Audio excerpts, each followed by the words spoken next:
اللہ تعالیٰ نے ہمیں فضول پیدا نہیں کیا، ہمیں بیکار پیدا نہیں کیا.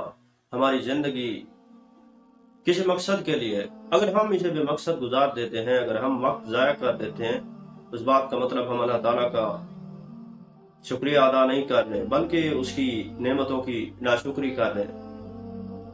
اگر ہم اللہ کی مخلوق ہیں، ہمارے پاس عقل جیسی نعمت ہے، انسان ہے، اشرف المخلوقات ہیں، اگر ہم محنت چھوڑ دیں تو اس بات کا مطلب ہے کہ ہم اللہ کی دی ہوئی صلاحیتوں کو ضائع کر رہے ہیں. اللہ نے طاقت دی ہے، جو چیز دی ہے اسے اگر ہم استعمال کریں گے، عقل سے استعمال کریں گے تو وہ بڑھے گی، اور جب وہ بڑھے گی تو اس میں برکت شامل ہوگی.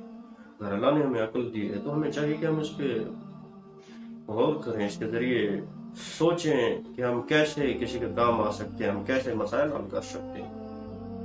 زندگی تو ہر کی گزر جاتی ہے، مگر سب سے بہترین زندگی وہ ہے جو اللہ تعالیٰ کی شکر گزاری کرتے ہوئے اپنے آپ کو ضائع نہیں کرتی. جو انسان اپنے آپ کو ضائع کر دیتا ہے وہ اللہ تعالیٰ کا شکر ادا نہیں کر سکتا. اللہ تعالیٰ کا شکر وہی ادا کر سکتا ہے جو عملی طور پر اللہ تعالیٰ کی دی ہوئی نعمت، عقل جیسی نعمت کو استعمال کرتا ہے. اس کے ذریعے اسی کی راہ میں وہ کام کرتا ہے اور کامیابیاں اس کے قدم چومتی ہیں.